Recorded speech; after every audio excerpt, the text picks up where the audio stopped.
चलिए आज अपन second chapter start करते हैं परसेंटेज का। परसेंटेज में सेकंड चैप्टर पे हम चलते हैं, जिसमें हमारा क्या रहता है कि जैसे कि मान लीजिए कि कहीं कोई परसेंटेज अधिक है, कोई एक नंबर से दूसरा नंबर कितने प्रतिशत अधिक है, कितने प्रतिशत कम, उसके बारे में जो हम निकालते उसमें परसेंटेज उसकी जानकारी दी जाती है। ठीक है।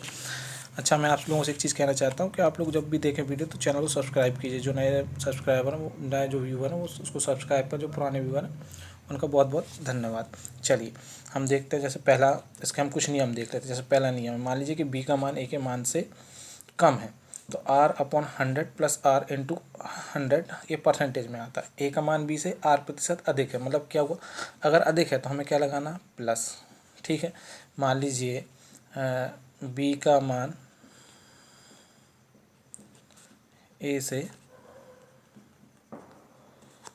10% कम है, या ए का मान बी से 10% अधिक है। यहाँ कम है, यहाँ अधिक है, दोनों के लिए एक ही मान हुआ। इस लाइन को याद करने से अच्छा है कि हम इस चीज़ को याद कर लें कि यदि मान लीजिए कि कोई एक नंबर है, उसका मान दूसरे नंबर से अधिक है, तो हम क्या करेंगे, आर मतलब परसेंटेज 100 प्लस 10 इंटू 100। ठीक है। 10/110 गुणित 100। ठीक, इसमें से कट गया, जीरो में से जीरो कटा, कितना बचा हमारे पास, 100/11। अब 11 को कैसे करेंगे, 11 नाम 99 और 100, ये हमारा आ गया। ठीक उसी तरह दूसरा नियम क्या कहता है हमारा, कि मान लीजिए बी का मान ए से अधिक है। अब इसमें क्या होगा, अधिक है, देखिए जहाँ प्लस होगा वहाँ हमेशा अधिक होगा। ए का मान बी से अधिक है, या राम की आय बी से, राम की आय श्याम की आय से 10% अधिक, वहाँ अधिक में प्लस आएगा। और जब भी कम की बात आ जाए, सबसे बड़ी चीज़, अगर आप इसको लेके चलेंगे तो आप हमेशा भ्रमित होंगे। इन दो लाइन को लेके चलेंगे तो भ्रमित होंगे। सबसे सीधी सी बात है, यदि कहीं पे अधिक की बात की जाए तो आर के साथ प्लस, मतलब सीधी बात, अधिक है तो R upon 100 plus R into 100, ये हमारा किस में आ गया, परसेंटेज में। यदि कम है तो हमारा क्या होगा, R upon 100 minus R into 100%। सीधी सी बात। मान लीजिए राम की आय श्याम की आय से 10% अधिक है, राम की आय श्याम की आय से 10% कम है, तो सीधा सीधा से एक ही तरीका है कि हम इस तरीके से उसको याद रख सकते हैं। इससे रिलेटेड हम कुछ क्वेश्चन कर लेते हैं। जैसे क्वेश्चन दिख रहा, ठीक है। जैसे एक क्वेश्चन है, यदि ए की आय बी की आय से 25% अधिक है, देखिए हो तो बी की आय ए की आय से कितने प्रतिशत कम हुई। हमें अधिक से मतलब, हमें पीछे वाली लाइन से कोई मतलब नहीं, हमें इससे मतलब है कितने प्रतिशत अधिक है, 25%। हम सीधा लिख सकते हैं, यहाँ पे एक फॉर्मूला जाएगा, 100 प्लस आर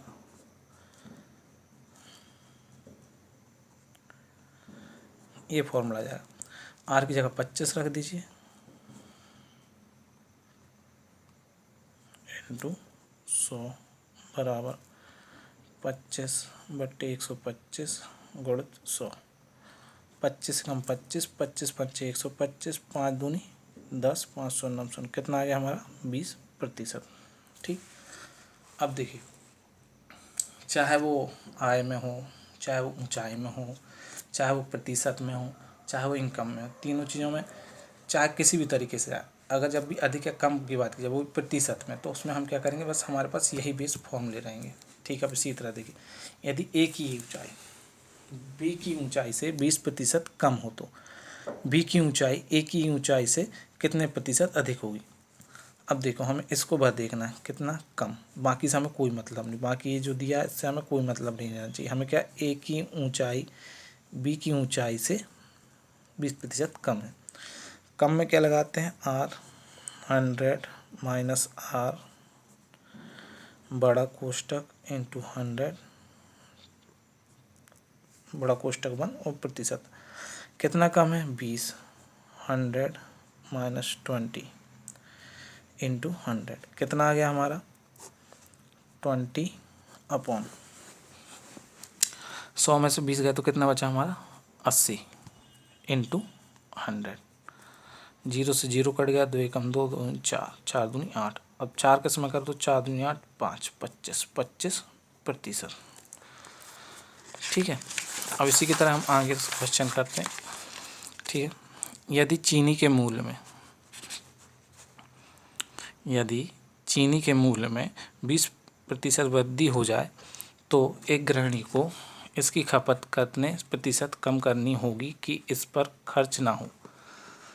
बाकी समय कोई मतलब नहीं, कितने प्रतिशत की वृद्धि हो रही, 20% की। सीधा सा हमारा एक ही फॉर्मूला, R 100 प्लस R, क्योंकि वृद्धि हो रही, बढ़ रहा है, इंटू 100 कोष्टक बंद परसेंट 20 100 प्लस 20 इंटू 100 बड़ा कोष्टक बंद, छोटा कोष्टक में ही बंद। तो हमारा कितना आ गया 20, ठीक है, अपॉन 120 इंटू 100।